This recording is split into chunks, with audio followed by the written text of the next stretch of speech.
Hello दोस्तों, स्वागत है आपका अपने चैनल मास्टरमाइंड बीपीएस में। और मैं आपके लिए लेकर आया हूँ हिंदी का सेशन। इसमें सबसे पहले हम पढ़ेंगे आज हिंदी को शुरू से यूपी पुलिस और लेखपाल के लिए। इसमें सबसे पहले हम हिंदी की स्टार्टिंग करेंगे वर्णमाला से। ठीक है, आपको बता दें कि वर्णमाला क्या होती है, इसमें कहाँ से कैसे क्वेश्चन एग्जाम में पूछे जाते हैं। इधर ध्यान देंगे, 1 मिनट। सबसे पहले बात चलती है भैया वर्णमाला की। वर्णमाला क्या है?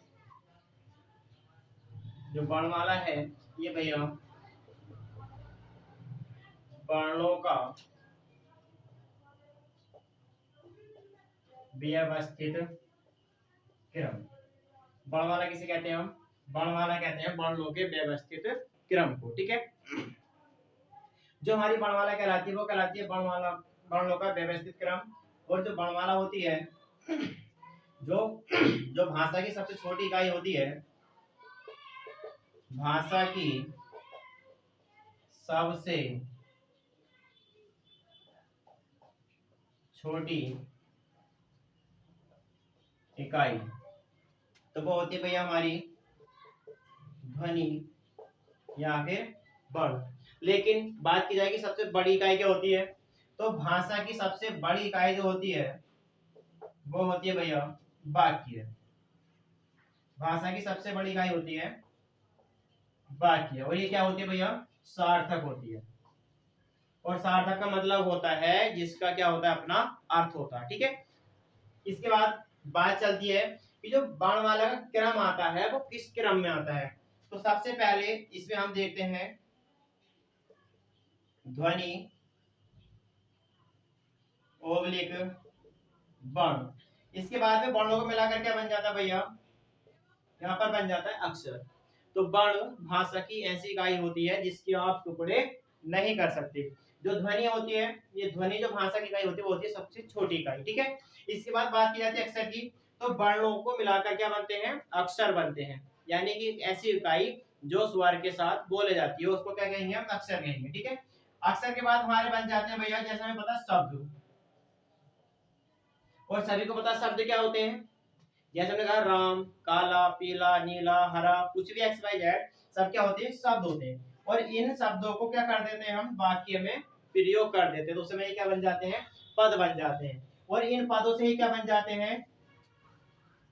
ये बन जाते हैं हमारे पदबंध। और इन पदबंधों को ही मिलाकर हमारा क्या बन जाता है? उपवाक्य। ठीक है, और इन उपवाक्यों को मिलाकर क्या बन जाता है? हमारा वाक्य बन जाता है। और इसी वाक्य से हमारी क्या बन जाती है? भाषा बन जाती है। ठीक है, तो हमारी भाषा की सबसे बड़ी इकाई क्या होती है? वाक्य होती है। सबसे छोटी इकाई क्या होती है? तो सबसे छोटी इकाई ध्वनि होती है जो मौखिक होती है। और जो वर्ण होती है वो कैसी होती है? लिखित होती है। ठीक है, अब आपने यहाँ से चीज सीखी कि हम वर्णमाला किसे कहते हैं। वर्णमाला कहते हैं वर्णों के व्यवस्थित क्रम को, जो कैसे होते हैं? लिखित होते हैं। ठीक है, इसके बाद हमें पता चला कि भाषा की सबसे छोटी इकाई क्या होगी? तो ध्वनि एवं वर्ण होगी। लेकिन यहीं पर सबसे बड़ी की बात की जाए तो वो क्या होगी? वाक्य होगी, जो कैसे होते हैं? सार्थक होते हैं। सार्थक मतलब होता है उनका अर्थ होना। ठीक है, इसके बाद बात की जाती ध्वनि की। इनका क्रम क्या होता?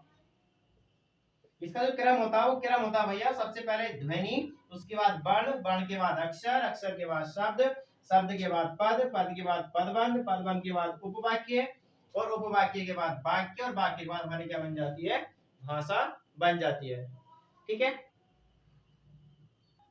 देखिए अभी आपने सीखा वर्णमाला के बारे में। हम चलते हैं कि वर्णमाला में और किन किन भागों को हमें जानकारी होनी जरूरी है। सबसे पहले हम बात की जाते हैं कि उच्चारण के आधार पर, उच्चारण के आधार पर वर्णमाला में वर्णों की संख्या,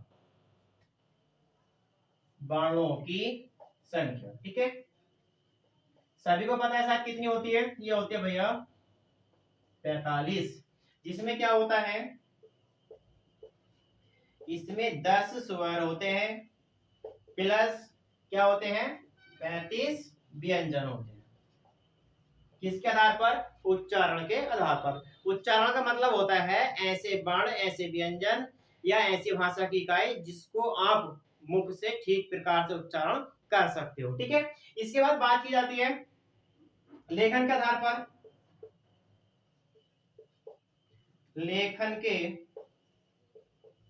आधार पर, तो लेखन के आधार पर कुल संख्या होती है वो होती है 52। सभी को पता है 52 होती है, जिसमें क्या होते हैं 13 स्वर होते हैं प्लस 35 ये वाले व्यंजन होते हैं प्लस 4 क्या होते हैं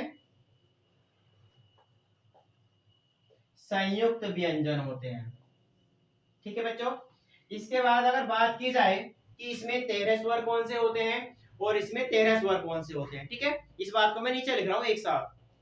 देखिए पहले बात की जाती है स्वरों की, तो इस स्वर कौन कौन से होते हैं सभी को पता है। एक ए स्वर होता है, आ एक स्वर होता है, छोटी ई, बड़ी ई, छोटा ऊ, बड़ा ऊ, यहीं पे क्या आ जाती है हमारी रैसे ऋषि आ जाती है। इसी के बाद में ए, आई, ओ और औ। इसी के बाद दो आ जाते हैं हमारे अनुस्वार और विसर्ग। ठीक है, तो ये क्या हो गए हमारे, ये 13 स्वर हो गए। इन 13 स्वरों में भैया ऊपर 10 कौन कौन से आएंगे, तो ऊपर 10 1 2 3 4 5 6 7 8 9 10। अगर ऊपर वाले स्वरों की 10 की बात की जाए तो ये वाले 10 आएंगे। नीचे वाले 13 की बात की जाए तो उसमें रैसे ऋषि, अनुस्वार और एक विसर्ग को जोड़ दिया जाता है। ठीक है, दूसरी बात हमें पता है कि मात्रा के आधार पर, मात्रा के आधार पर कौन सा एक स्वर नहीं होता, मात्रा के आधार पर स्वर नहीं है, तो वो क्या नहीं होता भाई, वो नहीं होता है ए, क्योंकि सभी स्वरों का मतलब होता है संकेत, संकेत यानी मात्रा। ठीक है, सभी को पता है कि ए का कोई भी संकेत नहीं होता, लेकिन आ का संकेत होता है, छोटी ई का संकेत होता है, बड़ी का संकेत होता है, छोटा ऊ का होता है, इस रूप में बड़ा ऊ होता है, ऐसे रीरी होता है, ए होता है, आई होता है, औ होता है,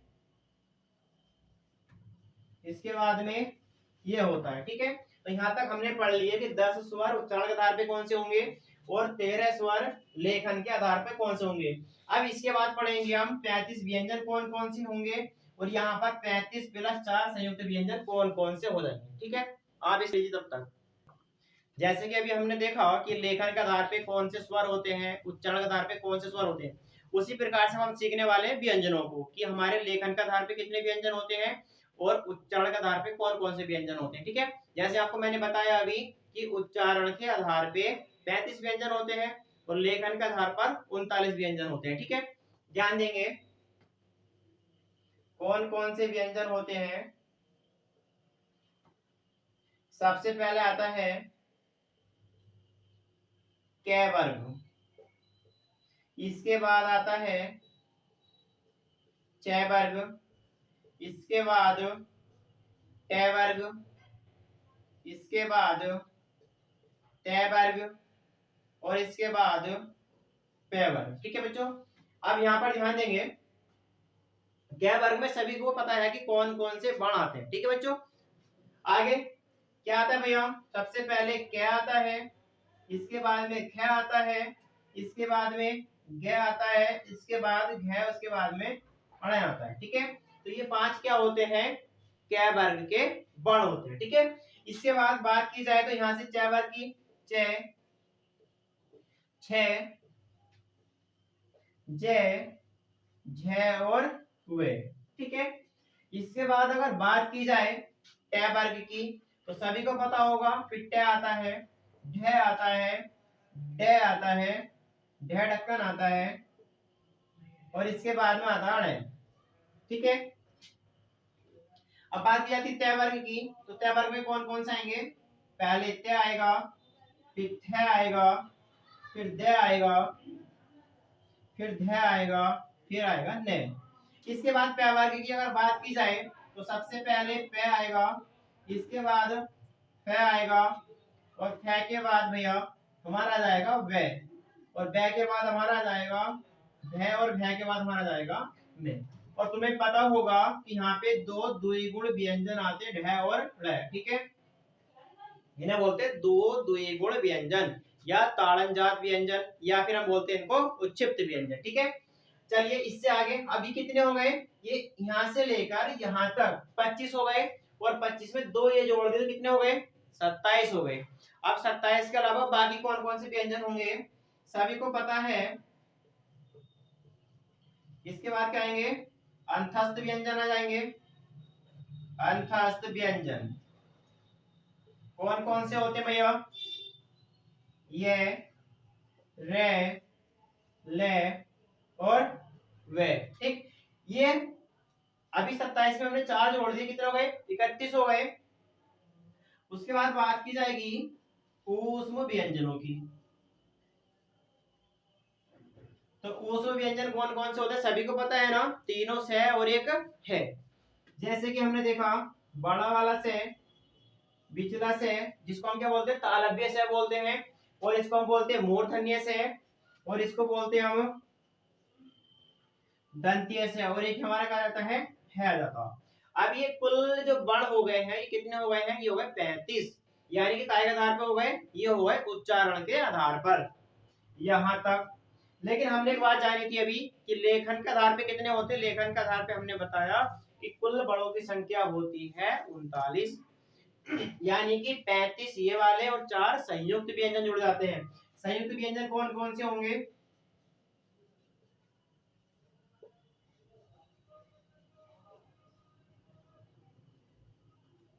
हमारे संयुक्त व्यंजन होते हैं, सभी को पता है, कक्षा वाला 6, त्रे, ज्ञानी और श्रेय। यहां तक हमें पता चला कि वर्णमाला का आधार क्या होता है। इससे आगे हम पढ़ेंगे कि वर्णमाला को कितने भागों में बांटा गया है, और सभी को पता है कि वर्णमाला को 2 भागों में बांटा गया है, ठीक है। देखो हमने अभी देखा कि वर्णमाला को कितने भागों में बांटा गया था, 2 भागों में। कौन कौन से, वर्णमाला को बांटा गया 2 भागों में, नंबर 1 स्वर, नंबर 2 व्यंजन, ठीक है। अगर तुमसे कभी क्वेश्चन एग्जाम में पूछा जाए कि वर्णमाला को कितने भागों में बांटा गया है, तो 2 भागों में बांटा गया, नंबर 1 स्वर और नंबर 2 व्यंजन, ठीक है। अच्छे से तैयारी कर लेना, एग्जाम में यहाँ से जरूर पूछा जाएगा, ठीक है। अब बात चलती है कि जो हमारे स्वर होते हैं वो क्या होते हैं। जो हमारे स्वर होते हैं ये एक क्या होते हैं, स्वतंत्र होते हैं। भाषा की वह इकाई जो अपने नाम में क्या होती हो, स्वतंत्र होती हो, वो क्या कहलाती है, स्वर कहलाती है, जो किसी अन्य की सहायता से बोले जाते हो, ठीक है। और हमें पता है कि स्वरों की संख्या कितनी होती है, 11 होती है, लेकिन कुल स्वरों की संख्या तो कितनी होती है, 13 होती है। अगर कुल स्वरों की बात की जाए तो 13 होती है, और हम मेरे जो मूल स्वर होते हैं अगर उनकी बात की जाए तो वो कितने होते हैं, वो होते हैं 11, ठीक है। इसके बाद हम पढ़ते हैं स्वरों का वर्गीकरण। स्वरों का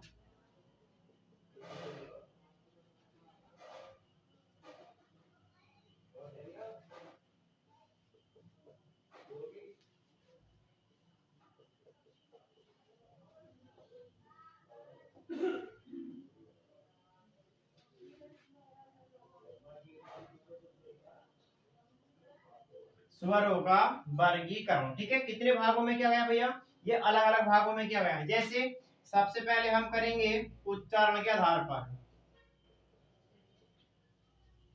इसके बाद हम करेंगे उत्पत्ति के आधार पर,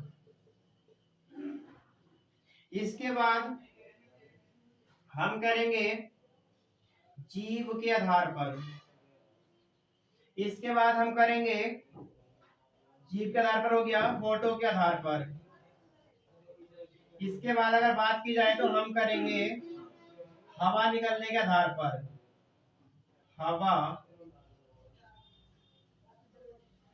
निकलने के आधार पर, इसके बाद अगर बात की जाए तो हम करेंगे मुख खुलने के आधार पर। ठीक है, हम 6 भागों में स्वरों को बांट के पढ़ेंगे। किस किस भागों में इनका वर्गीकरण करेंगे भैया? उच्चारण के आधार पर, उत्पत्ति के आधार पर, जीभ के आधार पर, होठों के आधार पर, हवा निकलने के आधार पर और मुख के आधार पर। जैसे ही हमारे 6 भाग कंप्लीट हो जाएंगे हम स्वरों को पूर्ण रूप से पढ़ लेंगे। ठीक है, देखेंगे 1 मिनट इधर, चाहो तो आप यहाँ तक का स्क्रीनशॉट ले सकते हैं। ठीक है, देखिए सबसे पहले हम पढ़ेंगे उच्चारण के आधार पर।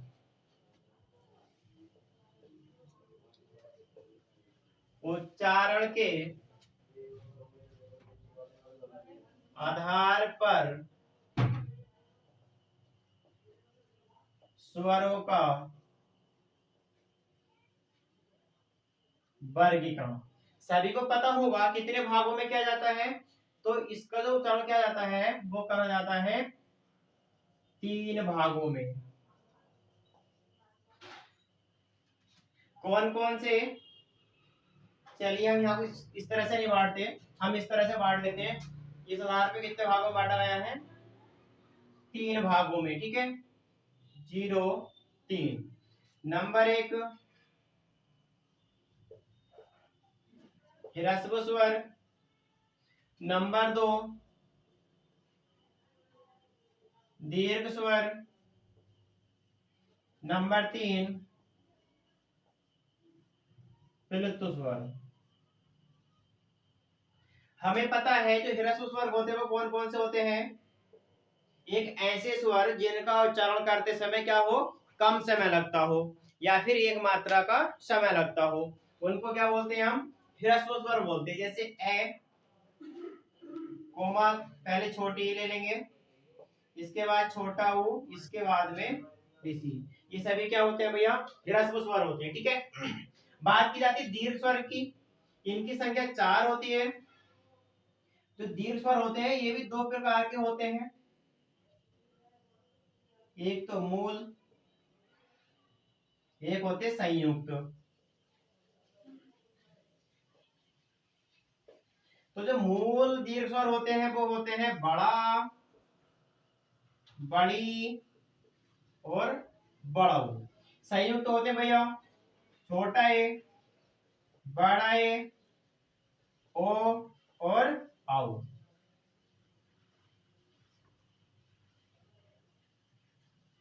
ठीक है, इसके बाद अगर प्लुत स्वर की बात की जाए तो इसमें होता है इन जो दीर्घ स्वर होते हैं वो ऐसे स्वर होते हैं जिनको बोलने में या उच्चारण करने में दुगना समय लगता हो या 2 मात्रा का समय लगता हो या ह्रस्व स्वर की अपेक्षा दुगना समय लेते हो।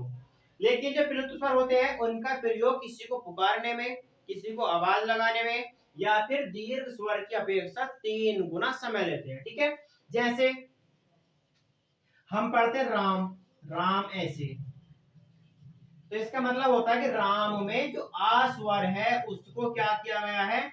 एक लंबे समय के लिए पुकारा गया है। जैसे हम लिखते हैं ओम, तो यहां पर भी क्या होता है? प्लुत स्वर का प्रयोग करा जाता है। ठीक है, इसके बाद नंबर 1 हमने पढ़ा उच्चारण के आधार पर। नंबर 2 हम पढ़ेंगे उत्पत्ति के आधार पर। उत्पत्ति के आधार पर। ठीक है, इसको कितने भागों में बांटा गया है? 2 भागों में बांटा गया है। कौन कौन से? नंबर 1 मूल स्वर, देखो हम ह्रस्व स्वर को ही मूल स्वर कह सकते हैं। ठीक है, नंबर 2 संधि स्वर।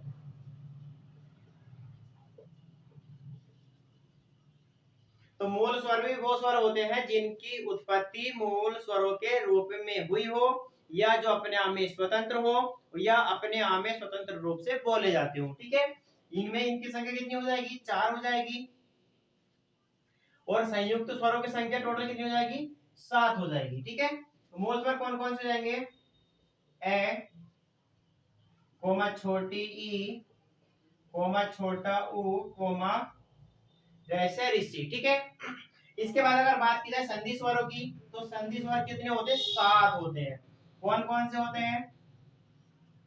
बड़ा, बड़ी ई और बड़ा ऊ, ये किसके योग से मिलकर बनते हैं? ये किसी के योग से मिलकर बनते हैं, इसीलिए इनको क्या कहा जाता? संधि स्वर कहा जाता। ठीक है, जैसे किससे मिलकर बनेंगे? ये बनेगा ए प्लस ऐसे, ये मिलकर बनेगा छोटी ई प्लस छोटी ई से, ये मिलकर बनेगा छोटा ऊ प्लस छोटा ऊ से।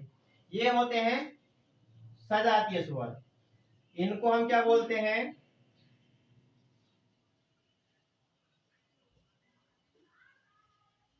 सजातीय स्वर भी बोलते हैं।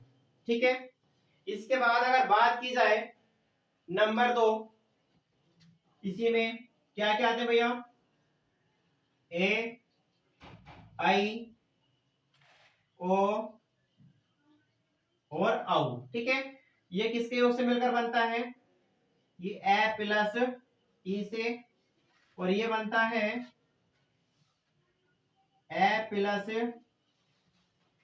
आई से। ठीक है, ये मिलकर बनता है छोटा ऊ प्लस सॉरी ए प्लस ऊ से, और ये मिलकर बनता है ए प्लस ओ से। ठीक है, और इन्हें क्या बोलते हैं हम? इन्हें बोलते हैं, हम यहाँ पे लिख देता हूं इन चारों को, थोड़ा छोटा हो गया शायद, विजातीय स्वर। ठीक है, हमने ये भाग कंप्लीट करा। नंबर 1 उच्चारण के आधार पे, नंबर 2 उत्पत्ति के आधार पर। ठीक है, देखिए शायद आप समझ गए होंगे कि मैंने बताया उत्पत्ति के आधार पर जो हमारे स्वर होते हैं उनको 2 भागों में बांटा गया। नंबर 1 मूल स्वर, नंबर 2 संधि स्वर। हमने पढ़ा जो मूल स्वर होते हैं वो होते हैं ह्रस्व स्वर, इनकी संख्या कितनी होती है? 4 होती है। जैसे हम आगे चले संधि स्वर पर, तो संधि स्वर वो स्वर होते हैं जो मूल स्वर की सहायता से बोले जाते हैं। कौन कौन से होते हैं? इनकी संख्या टोटल कितनी होती है? 7 होती है। 3 हमारे ये रहे, बड़ा आ, बड़ी ई और बड़ा ऊ। यहाँ से किस किस से मिलकर बने हैं? ए प्लस ऐसे आ बना है, छोटी ई प्लस छोटी से मिलकर बड़ी ई बना है, छोटे ऊ प्लस छोटे ऊ से मिलकर क्या बना है? बड़ा ऊ बना है। ये अपने ही वर्ग के योग से मिलकर बने हैं, इसलिए इनको क्या कहा जाता है? सजातीय स्वर कहा जाता है। लेकिन जो 4 स्वर होते हैं वो कैसे हो जाते हैं? विजातीय स्वर हो जाते हैं, और विजातीय का मतलब होता है अन्य जाति के वर्ग से मिलकर बना होना। ये जो मिलकर बना है हमारा ए, ये ए प्लस ई से मिलकर बना है। लेकिन हमारा जो आई है, इसे बोलते हैं हम आई, ये मिलकर बना है ए प्लस छोटा ए से। लेकिन जो ओ होता है ये मिलकर बनता होता है हमारा ए प्लस ओ से। लेकिन हमारा जो औ होता है ये ए प्लस ओ से मिलकर बना होता है। चलिए हमने ये 2 भाग कंप्लीट करे, इससे आगे स्वरों का वर्णन करते हैं। ठीक है, देखिए आगे हम पढ़ते हैं स्वरों को। ठीक है, जैसे कि हमने पढ़ा था अभी सॉरी उच्चारण के आधार पर और उत्पत्ति के आधार पर, अब हम पढ़ेंगे जीव के आधार पर। तो जीव के आधार पे कितने भागों में बांटा गया? 3 भागों में। कौन कौन से? नंबर 1 अग्र स्वर, नंबर 2 मध्य स्वर, नंबर 3 पश्च स्वर।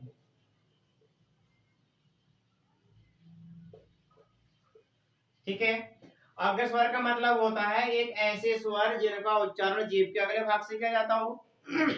और मध्य स्वर का मतलब होता है ऐसे स्वर जिनका उच्चारण जीभ के बीच वाले भाग से होता हो।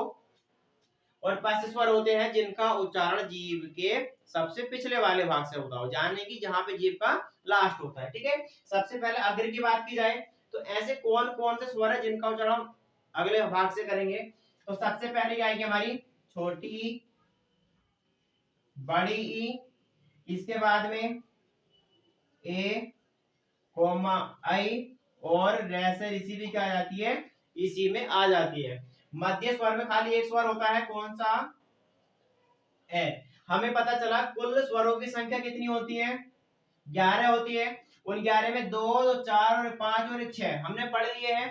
अब बाकी जो बचे हैं 5 स्वर, उनकी संख्या क्या जाएगी, या नीचे आ जाएगी। ठीक है, देखिए कौन कौन से जाएंगे। जैसे कि सबसे पहला आ जाएगा तुम्हारा आ। इसके बाद अगर बात की जाए तो छोटा ऊ। इसके बाद बात की जाए तो बड़ा ऊ। इसके बाद अगर बात की जाए तो ओ। इसके बाद अगर बात की जाए तो औ। ये काय के आधार पर होगा, हमारे जीव के आधार पर। ठीक, इसके बाद अगर बात की जाए तो हवा निकलने के आधार पर, हवा के आधार पर इनको कितने भागों में बांटा गया भैया, तो इनको बांटा गया 2 भागों में। कौन कौन से, नंबर 1 निर्नुनासिक। ठीक है, निर्नुनासिक स्वर। इसके बाद नंबर 2 में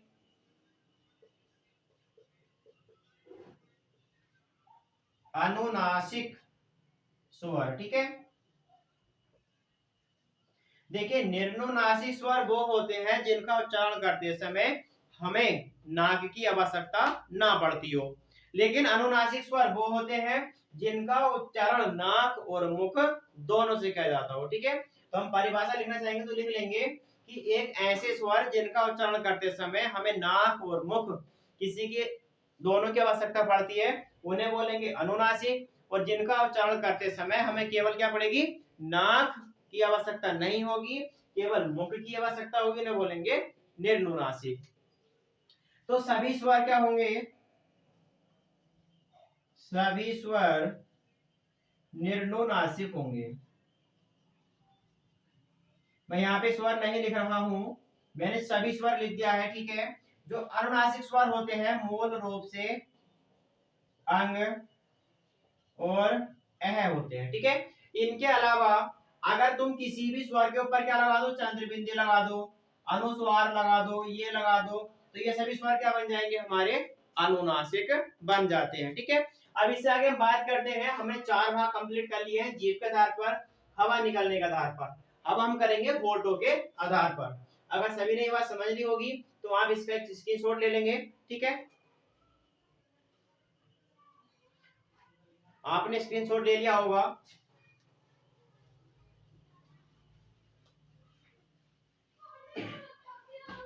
अगर बात की जाए होठों के आधार पर कितने भागों में बांटा गया, सभी को पता है, ये भी 2 भागों में बांटा गया है। कौन कौन से, व्रतमुखी और नंबर 2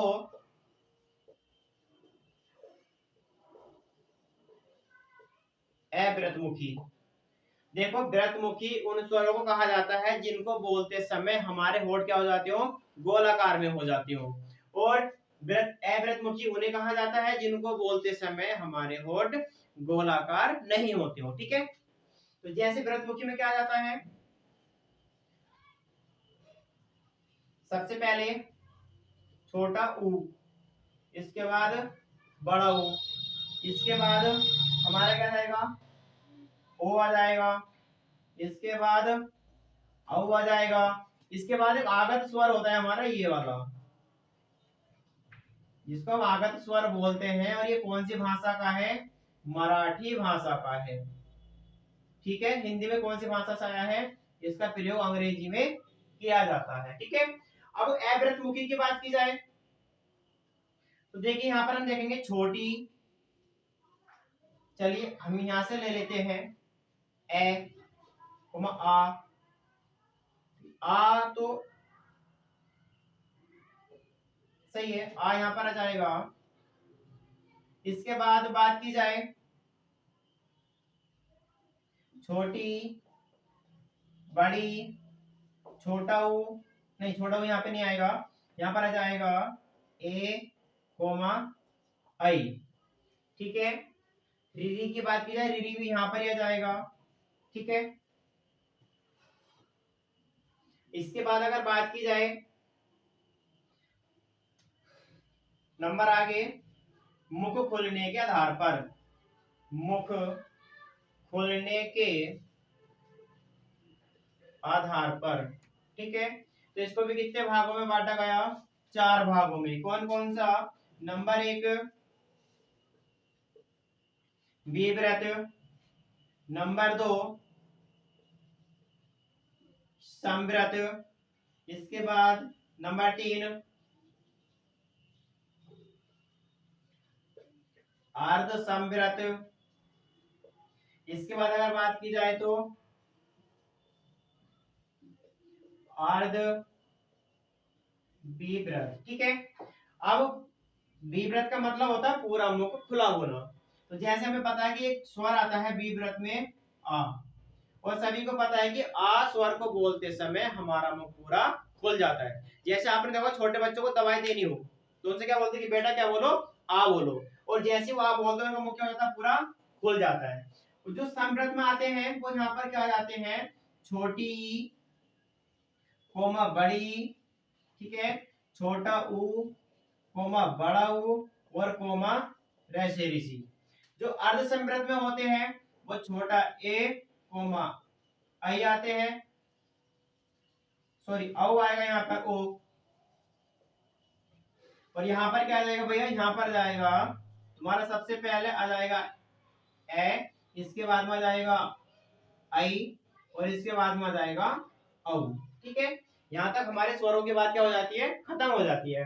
इससे आगे हम देखते हैं कि प्राणत्व के आधार पे स्वर कैसे होते हैं। तो प्राणत्व के आधार पे सभी स्वर कैसे होते हैं? अल्प प्राण होते हैं। सभी स्वर कैसे होते हैं? अल्प प्राण होते हैं। लेकिन अगर घोषत्व की बात की जाए तो घोषत्व के आधार पे सभी कैसे होते हैं? सघोष होते हैं। ठीक है, सभी स्वर सघोष। ठीक है,